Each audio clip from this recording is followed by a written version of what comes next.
O ano de 2004 foi um ano bem interessante, um dos melhores anos aí do cinema e trouxe muitas coisas interessantes e muitos lançamentos bons demais, excelentes para dizer o mínimo. E assim, muita coisa a gente tem para falar no vídeo de hoje e o vídeo vai ser bem interessante com uma alteração que a gente vai fazer, beleza? Um formato um pouco diferente.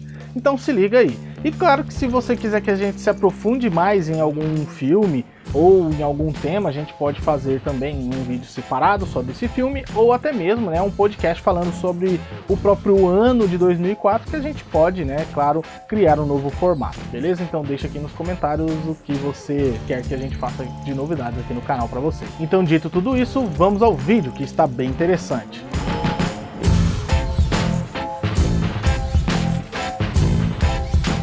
E bom, basicamente a gente vai ter aí um dinamismo um pouco maior no vídeo, falando um pouco menos sobre a sinopse, mas sim dando alguns pontos interessantes do filme. E não só isso, um pouco mais curto também. Se vocês quiserem que a gente se aprofunde, né, claramente eu já disse para vocês o que fazer. E bom, como eu falei para vocês, o vídeo vai ter um formato um pouco diferente. A gente vai estar inaugurando aqui para vocês. A gente vai falar sobre o filme, dando algumas perspectivas e não se aprofundando tanto assim na obra. E também a gente vai fazer no formato do ano mesmo, então a gente vai pegar os filmes que lançaram primeiro e ir avançando até o final do ano, né? Que assim fica como se fosse uma ordem cronológica, né, do ano de 2004 no mundo dos filmes, beleza? Então a gente já começa com uma pedrada, isso mesmo, porque em fevereiro chegava o filme Menina de Ouro. O filme traz a história de uma boxeadora que tinha um futuro muito promissor pela frente, tão promissor, né, que talvez ela se tornaria uma lenda do esporte. Mas tudo isso acabou indo por água abaixo após um acidente ocasionado pelo seu treinador e também, né, pela sua adversária, que acabou acertando um golpe nela após o gongo, o que ocasionou nela ficar meio que, né, tetraplégica, né, só mexendo do pescoço para cima, basicamente. E para uma pessoa que era tão ativa e, claro, muito competitiva, isso acabou afetando, né, a vida dela por completo, inclusive, né, a sua perspectiva de vida. E o drama dela agora é se ela realmente quer desistir de tudo ou, né, continuar dessa forma, porque não tem mais o que fazer. O filme realmente aborda esse drama bem pesado e, diga-se de passagem, se você for assistir, o que eu recomendo demais, leve o lencinho. Seguindo aí para março, que trouxe aí pra gente o filme Paixão de Cristo, dirigido por Mel Gibson, que realmente traz aí mais uma pedrada do ano. Um filme dramático contando, né, a história da crucificação de Cristo, e todo o contexto histórico não é o suficiente para descrever esse filme. Ele te pega de uma maneira diferente, porque além da palavra ser viva, né, e claro, mostrar como Deus veio em forma de homem, né, na terra, passar por tudo aquilo, ele ainda trouxe, né, a palavra de Deus. Mas ao mesmo tempo que a palavra é viva, é diferente de você ler e viver aquilo do que você assistir, né, você estar presente. E o filme coloca você lá dentro, naquele momento, e toda essa carga dramática fica ainda mais emocionante. E claro, já que você já está com o leicinho de Menina de Ouro, carregue para a Paixão de Cristo, porque você vai precisar. Olha, já arrepiou só de falar.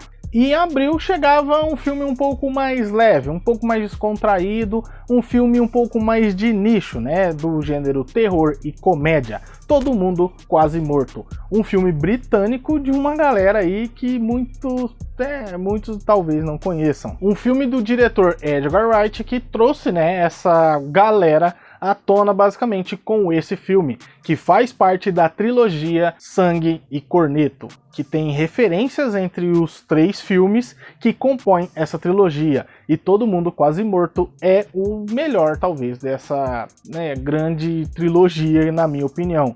Na minha opinião, como eu disse, uma das melhores trilogias. O terceiro filme é um pouco mais fraco, mas enfim. Eles trazem, né, esse tema de zumbi, mas fazendo referências em forma de paródia ao gênero como um todo, né, na cultura pop no geral. fazendo piadas em cima dos zumbis e até mesmo das pessoas que talvez sobreviveriam, né, a um apocalipse dessa forma. O diretor consegue entregar uma narrativa bem interessante e se você ainda não conhecia esse filme, eu recomendo demais, porque para mim um dos melhores filmes de zumbi já feitos. E indo para maio temos o filme, né, lendário aí, né, de época, que talvez tenha tomado um pouco mais de liberdade por conta do sucesso que foi Gladiador. E claro que eu estou falando do filme Troia, que traz, né, a história de Aquiles, um general e conquistador do Império da Grécia, que foi o principal participante da Guerra de Troia, conhecido também como um dos grandes heróis da Grécia, onde nessa Guerra de Troia ele ficou muito conhecido por conta dos feitos que ele fazia. E o filme narra essa trajetória, que se passa em 1192 mais ou menos, trazendo todos os personagens, né, que a gente conhece da mitologia grega dentro dessa batalha e tudo o que levou, né, basicamente Aquiles a essa ascensão e, claro, queda. E se você ainda não assistiu, eu recomendo demais, principalmente se você já é fã dessas histórias, né, de personagens lendários de mitologias, né, tanto grega quanto qualquer outra. Então Troia é uma grande pedida e, claro, traz aí, né, o grandioso Brad Pitt no papel de Aquiles. Seguindo para junho, onde tivemos dois lançamentos. O filme Harry Potter e o Prisioneiro de Azkaban, sendo o terceiro filme da franquia e talvez, para mim, na verdade, é o melhor de todos, sendo com uma roupagem um pouco diferente, porque os dois primeiros têm ali uma perspectiva um pouco mais fantasiosa, na minha opinião, indo mais pro lado infantil ali da coisa. Já em Prisioneiro de Azkaban, a coisa começa a ficar um pouco mais séria, com um ar um pouco mais sombrio e também um pouco mais infanto-juvenil ou até mesmo em alguns aspectos um pouco mais adulto e realista. E também envolvendo aí uma das, né, melhores coisas, na minha opinião, de Harry Potter, claro, indo um pouco mais pro lado da ficção científica, se a gente pode chamar assim, que é a viagem do tempo e os seus paradoxos, sendo utilizado aqui o paradoxo de Bootstrap. E se você não assistiu nenhum filme de Harry Potter, eu recomendo demais que você assista. Claro que se você tiver um contexto, né, dos dois primeiros filmes, esse aqui fica ainda melhor.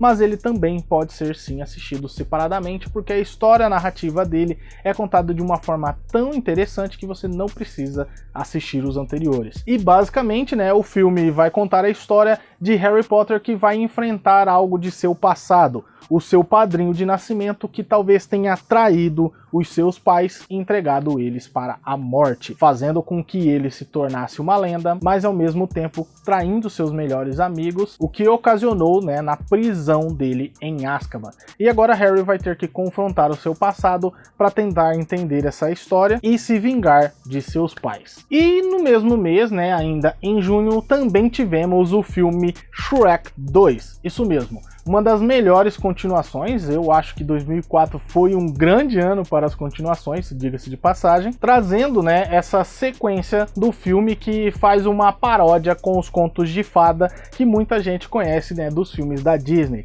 E aqui a DreamWorks mostrava para a Disney, né, como era fazer um filme que mexia com os contos de fada, sendo uma animação, mas também com um contexto para adultos. Então realmente temos algumas piadinhas de duplo sentido e essas paródias que fazem parte, né, deste universo tão grandioso que é Shrek, e que talvez tenha sido o último grande filme da franquia, mas é um tema para outro vídeo. Shrek 2 traz a sequência então do primeiro filme, onde Shrek acaba se casando com a princesa Fiona e agora ele precisa encontrar os pais dela para se apresentar. E claro, como ela é uma princesa, você já sabe, né?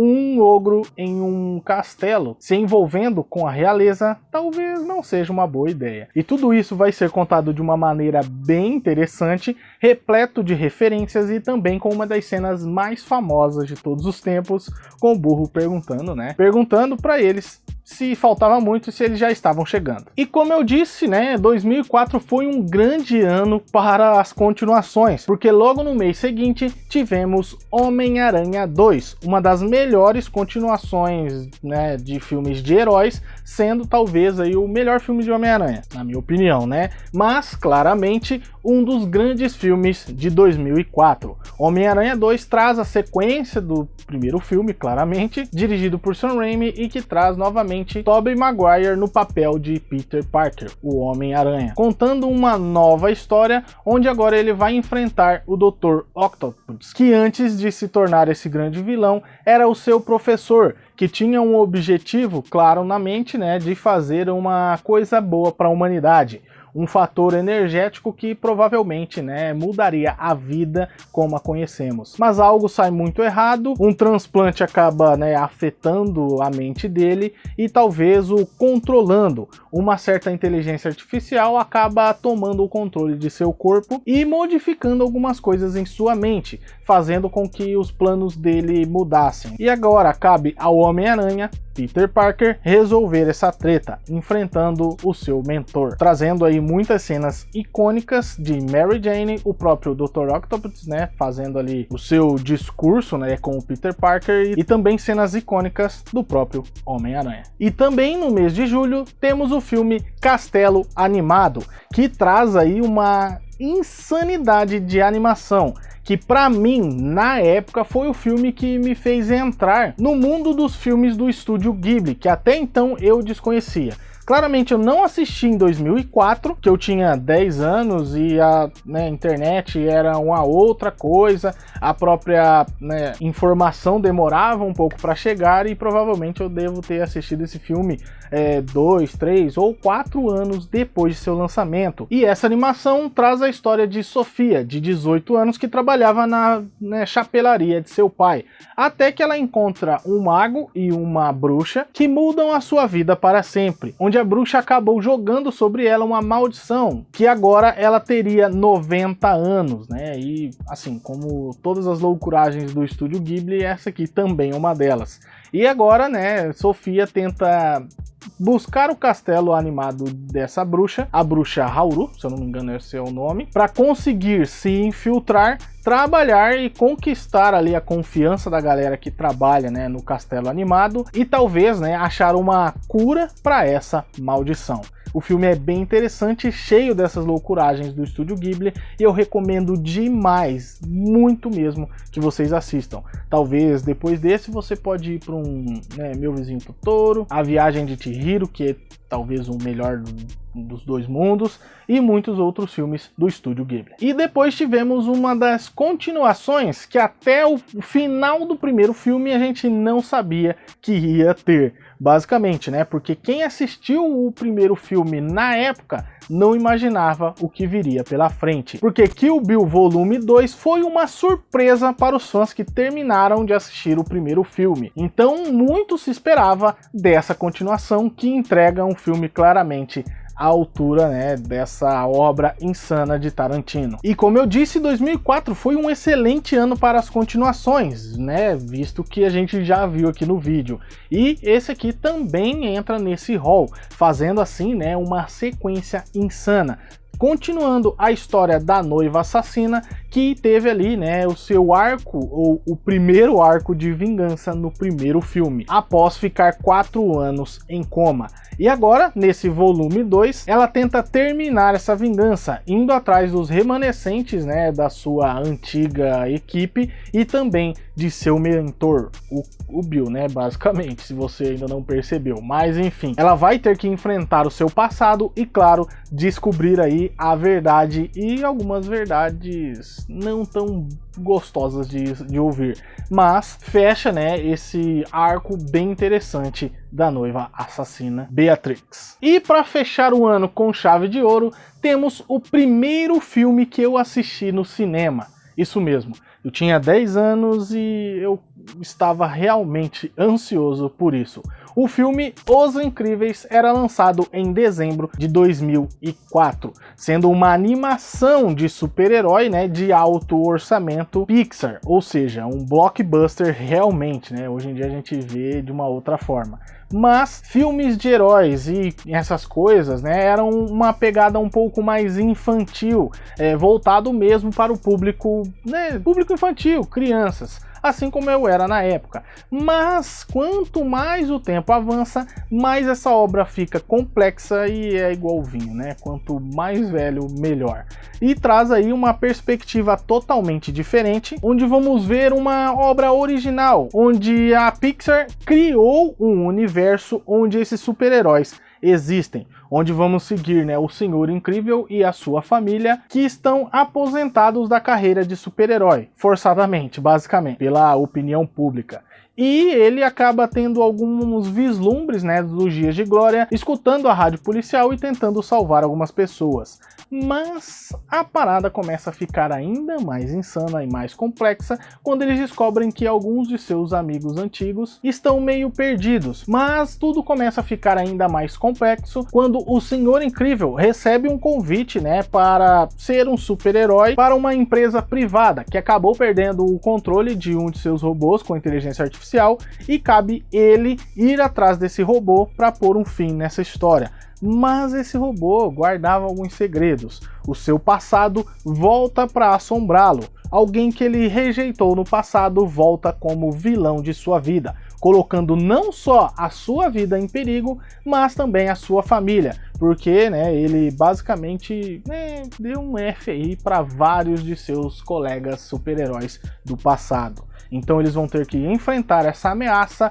em família. E claro, todo esse contexto é bem complexo, um poder complementando o outro, e tudo isso, né, e basicamente em família. Um filme que realmente merecia uma continuação, que chegou anos depois e que promete sim uma terceira, que já foi anunciada e chega logo mais aí no futuro, né? Então, se você ainda não assistiu, recomendo demais. Se você tem ali um preconceito, joga fora, porque o filme é realmente insano. Na minha opinião, sei lá, um top 3 ou top 1 no caso aqui, né, do próprio ano de 2004. Eu amo demais esse filme, ainda mais pelo contexto de ser o primeiro filme que eu assisti no cinema. E bom, pessoal, então esse foi o vídeo que faz você se sentir um pouco clássico, para dizer aí, né, dessa forma. Mas ainda assim, o ano prometia muitas coisas, né, porque tivemos filmes insanos que, conforme os anos foram passando, a gente foi conhecendo mais. Porque não dá para assistir tudo, né? Mas no mesmo ano tivemos ainda o filme O Terminal,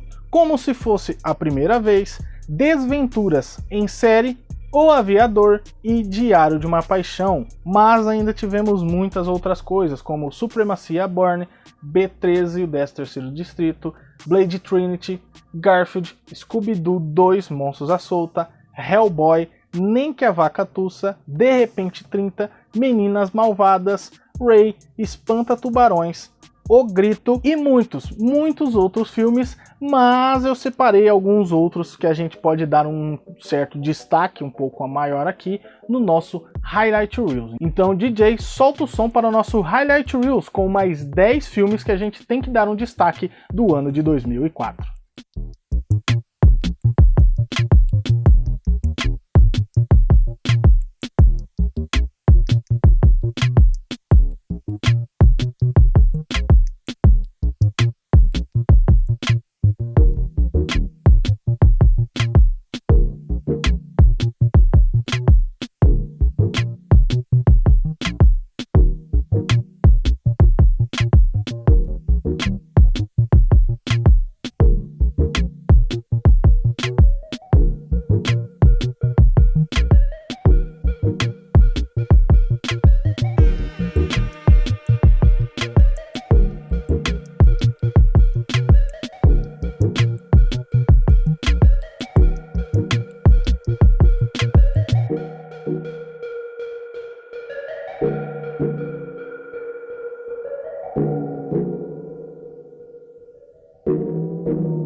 E bom, pessoal, então é isso. Obrigado você que assistiu o vídeo até aqui. Muitos filmes para ver aí, né? Alguns talvez você tenha deixado passar, alguns você quer revisitar, então deixa aí nos comentários qual filme você vai reassistir após esse vídeo, né, nostálgico, para dizer o mínimo. E também deixa aí nos comentários se tem algum filme que você não conhecia ou talvez tenha deixado passar e eu te relembrei aqui. Então deixa aí também, beleza? E claro, deixa o like, se inscreva no canal se ainda não é inscrito, porque temos muitas outras coisas para falar e você precisa ficar de olho aqui. E claro, vou deixar aqui algumas recomendações, como a nossa playlist de filmes de 2024, que está lendária mesmo, tem muita coisa insana aqui. Algumas coisas nem tanto, né? Mas enfim, deixo aqui também um vídeo bem interessante que você pode conferir logo nessa sequência aqui. Tranquilão? Então agora sim, eu vou ficando por aqui. Um abraço e fui!